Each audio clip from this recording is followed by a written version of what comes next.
गिरिडीह की टीम को पहले तो मैं बधाई दूं। उन्होंने दिन रात एक बहुत सारे वक्ताओं ने लेकर भारतीय पिछड़ा शोषित संगठन चल रहा है, भूमिका लेकर चल रहा है।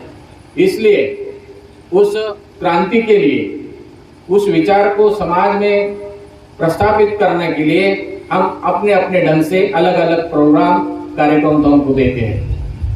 चाहे वो जातिगत जनगणना की भूमिका हो, सरकार हमें इतना जल्दी देती है कि इसके ऊपर हमें भरोसा नहीं है, मगर ये प्रोग्राम चलाना हमारा दायित्व बनता है, क्योंकि समाज के अंदर जिस नई समाज की विचारधारा को लेकर हम काम करने जा रहे हैं, नवी विचारधारा प्रस्थापित करने जा रहे हैं, तो समाज का अवेकनिंग करना, समाज को एक साथ लाना सबसे बड़ा हमारा काम होता है। इसलिए जातिगत जनगणना का विषय हम पूरे राष्ट्र के माध्यम से चलाने की कोशिश करें। जहां जहां हमारे 15 प्रदेशों के अंदर हमारा संगठन है, 15 स्टेट में, प्रदेशों में हम इसको लेकर काम करते हैं, क्योंकि जातिगत जनगणना के समाज का भी हमारे अवेकनिंग का ही प्रश्न है कि उसी के माध्यम से हमने समाज को जगाया, तो अभी आगे चलकर उस जातिगत जनगणना का फायदा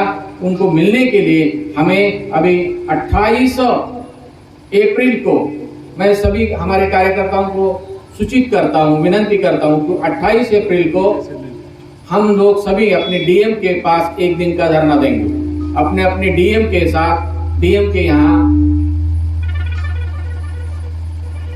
यहाँ अपना अपने माध्यम से हमारे महासचिव आर के पाल साहब, आपको हर प्रदेश को, हर जिला को एक निवेदन, एक सेंट्रल लेवल पर जो निवेदन बनेगा, वो निवेदन के माध्यम से हम वो निवेदन आपके पास पहुंचाएंगे। वो जो निवेदन बनेगा अपने अपने प्रदेश शिक्षा के बारे में अवगत करना चाहता है। खाली आपने यहाँ पाखंड के बारे में 90% लोगों ने पाखंड के ऊपर ही चर्चा की, मगर एक विषय पाखंड तो होगा, शिक्षा जरूरी है। जिस पाखंड को हम भगाना चाहते हैं, उस पाखंड को भगाने के लिए शिक्षा की जरूरत है।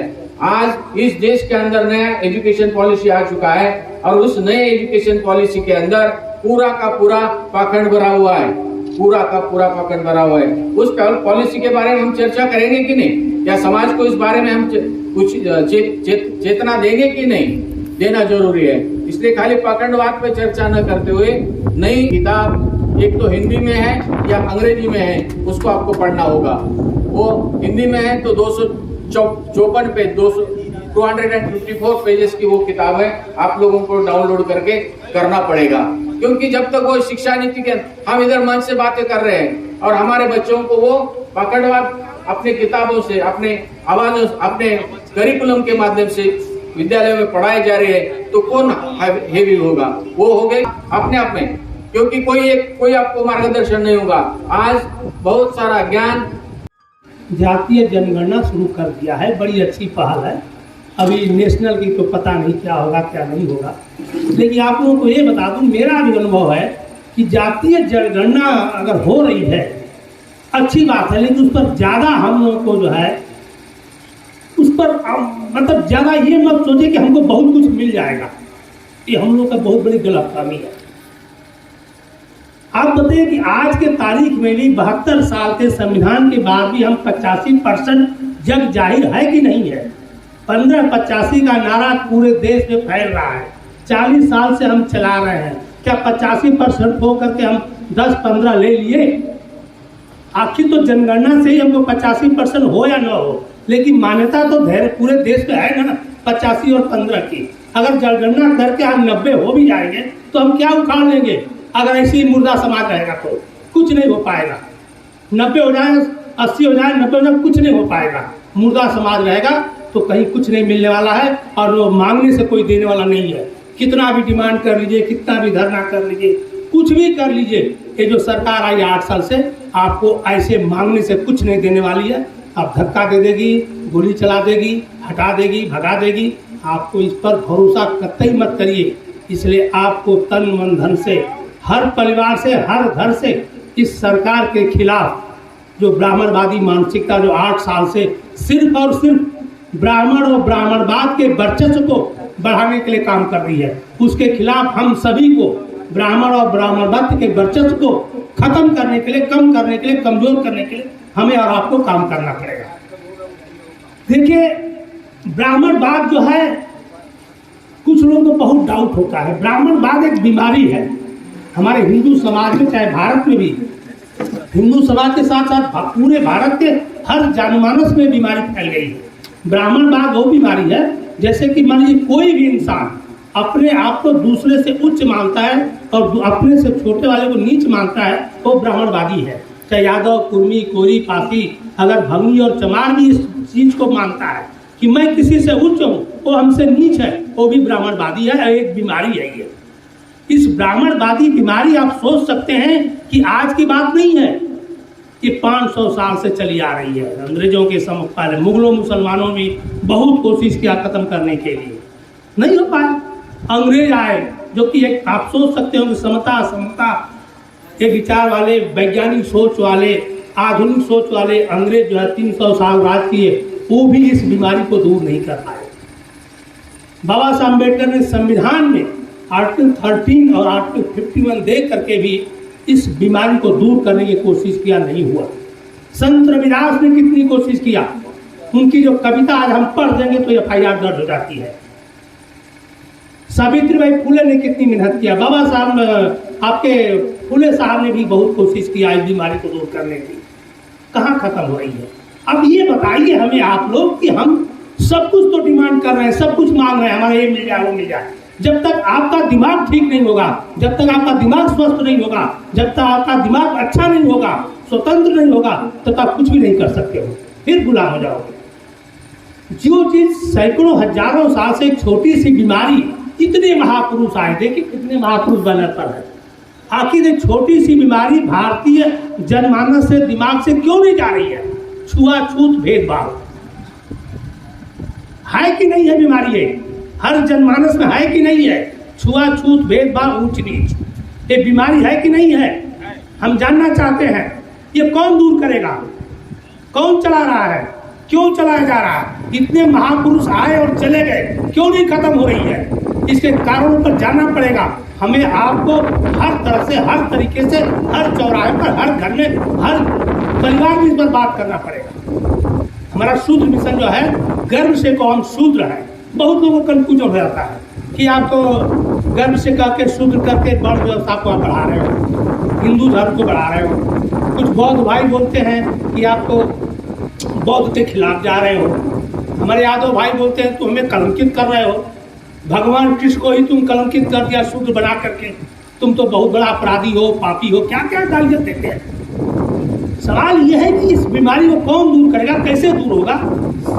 तो दूर करने के लिए मैं आप लोगों को बता देना चाहता हूँ कि गर्व से कहो शूद्र, ये 5-7 साल पहले मैंने शुरू किया था, और उसका मकसद यही है कि हर दिमाग के अंदर से निकलना चाहिए कि हमसे, आपसे एक सवाल पूछता हूँ, आपने कभी सोचा कि हमसे ब्राह्मण उच्च क्यों है?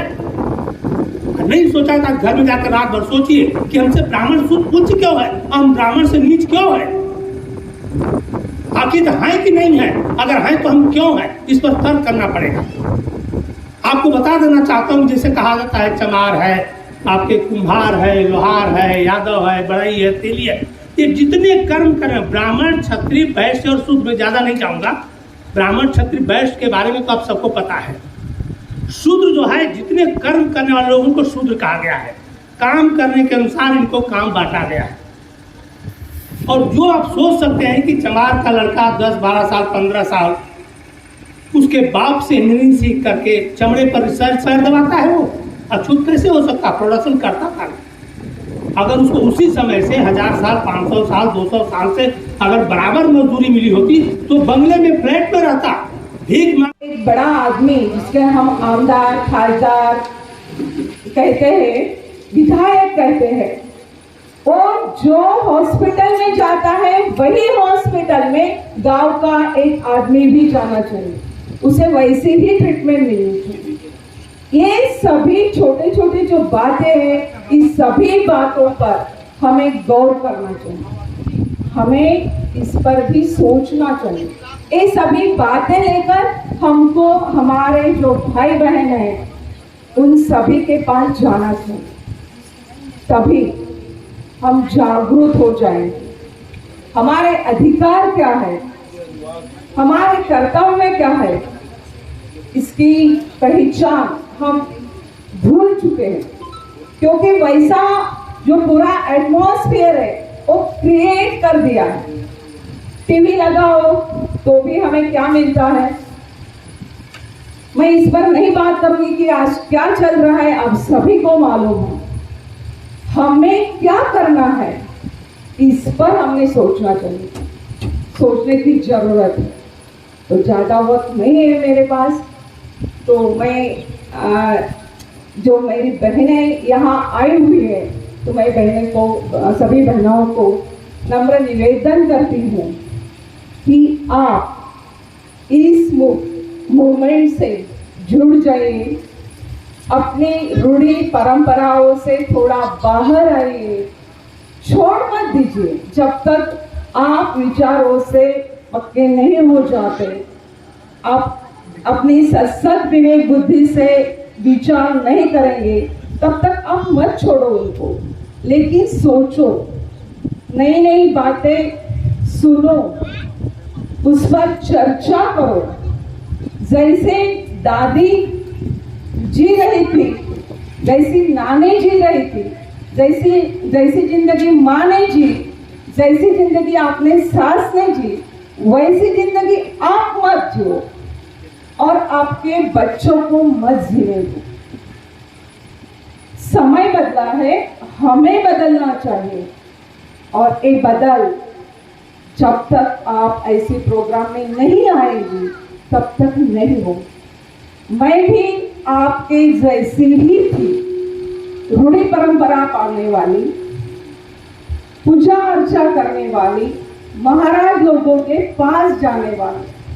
लेकिन जब मैं इस मूवमेंट से आई, इन सब गोरे साहब, माया ताई, सुनीता दीदी, इन सब लोगों से मिली, उनसे बात की, चर्चा की, तब कहीं जाके मैं आपके सामने बात कर रही हूँ।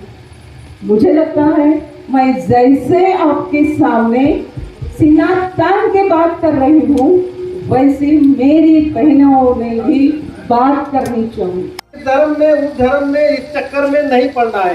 देश में अभी हाल फिलहाल में मास हिप्नोटिज्म हो चुका है, लोग हिप्नोटाइज हो गए हैं। कल से हम दिल्ली में बात कर रहे थे, जमुआ में बात कर रहे थे, रात को शाम को हमने एक मीटिंग भी साउथ भवन में लगाई, हमारे साउथ भवन के वो साथी भी आए हैं। तो हमें पता चला कि गिरिडीह में हर जगह एक, जिस रोड पे हम रहते हैं पचम्बा में, क्या नाम है उसका, बोले हिंदुत्व रोड पचम्बा, वो सारे देश में चल रहा है। इसलिए हमारे अपने संवैधानिक हक और हमारे अपने संवैधानिक कर्तव्य क्या है, इसके ऊपर कोई फिक्र नहीं हो रहा। इसलिए सारा देश परेशान है। पिछड़ा पिछड़ा, अब हमको क्या करना चाहिए? पिछड़ा पिछड़ा एक समाज, जिसकी जितनी संख्या भारी उसकी उतनी भागीदारी, यह डिमांड हम जब तक नहीं करते हमारी खुशहाली नहीं बनेगी। हम खुशहाल नहीं बनेंगे, हम सबको मूर्ख बनाया जा रहा है। दोस्तों, जात पात के फेर में, साहू जी, संजय जी, जात पात के फेर में उलझ रहे हैं सब लोग, जात पात के फेर में उलझ रहे हैं सब लोग। रैदास मनुष्यता को खा रहा है जात पात का भूत। और यह जात पात का जो है, इसको बरकरार रखने का जो फार्मूला है, यहाँ के पॉलिटिशियन वह करते हैं, आप नहीं करते। जात पक्की आप नहीं करते हैं, यहाँ के पॉलिटिशियन जात पक्की करते हैं और उस जात के जरिए वोट बैंक बना के वो अपनी रोटियां वहां सेकते रहते हैं और आपको मास हिप्नोटाइज किया जाता है। इस बात पे आपको गौर करना है। मैं आपको कहूंगा कि 21वीं सदी जो है, जिसके 22-23 साल निकल चुके हैं, इस 21वीं सदी को ये फुले अम्बेडकर की सदी होने वाली है। जरा एक बार तालियां हो जाए। यह फुले अम्बेडकर की सदी होने वाली है। ये माता सावित्री की, ये शाहू महाराज की, ये बाबा साहेब भीमराव अम्बेडकर की सदी होने वाली है। लेकिन उस सदी में झारखंड के, गिरिडीह के या जमुआ के लोग कहाँ होंगे, ये मुझे मालूम नहीं। अगर आपको इनके साथ में जल्दी जल्दी करना है और इस संविधान के जरिए आपके अपने हक और कर्तव्य आपको महसूस करने हैं और उसकी India is a socialistic democratic secular Republic उस हिसाब से अगर आप चलते हो तो फिर आप भारतीय संविधान को आपको पढ़ना बहुत जरूरी है। चीफ मिनिस्टर स्टालिन साहब है, स्टालिन साहब तमिल। धन्यवाद। और अब इस सत्र को 5 मिनट के लिए, हाँ 5 मिनट। वो सरकार बदलनी है जो सरकार ओबीसी की गिनती न करे, वो सरकार निकम्मी है, वो सरकार निकम्मी है। जो सरकार निकम्मी है वो सरकार बदलनी है, जो सरकार निकम्मी है वो सरकार बदलनी है।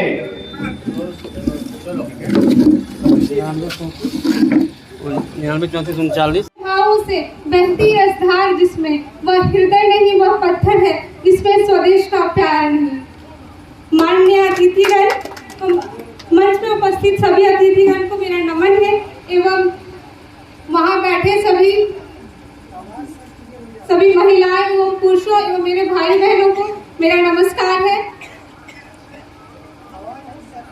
आज मैं अपनी बातों को रखने से पहले मैं एक छोटी सी कविता सुनाने। मौत को उनको डरना था, मौत को उनको डरना था, सीने में जोश जोशीला था, परवाह नहीं थी अपने प्राण की, बसंती रंग का पहना चोला था, छोड़ मोह माया इस जग की, अपनों को भी भुलाया था, हंसते हंसते देश की खातिर फांसी को गले लगाया था, इंकलाब का नारा लिए विदा लेने की ठानी थी, लटक गए फांसी पर किंतु मुख से उस तक ना बोली थी, देशभक्ति को देख तुम्हारी सबने अश्रुधार बहाया था, हंसते हंसते देश की खातिर फांसी को गले लगाया था। तुम छोड़ गए इस दुनिया को दिखाकर आजादी का सपना हुआ था सच, लेकिन हमने खो दिया बहुत कुछ अपना, गौरव ने अपने संस्कृति को हमने सभ्याचार में बसाया था, हंसते हंसते देश की खातिर फांसी को गले लगाया था, जैसा ना तुमने सोचा था वैसी है अपनी आजादी, देश के लोग ही कर रहे हैं आज इस देश की बर्बादी, जब सोचा तुम्हारे बारे में मुझको तो रोना आया था, हंसते हंसते देश की खातिर फांसी को गले लगाया था। और जब आगे बढ़ेंगे, शिक्षित होंगे तो संगठित भी होंगे, और जब संगठित हो जाएंगे तो आगे संघर्ष भी करेंगे। जब हम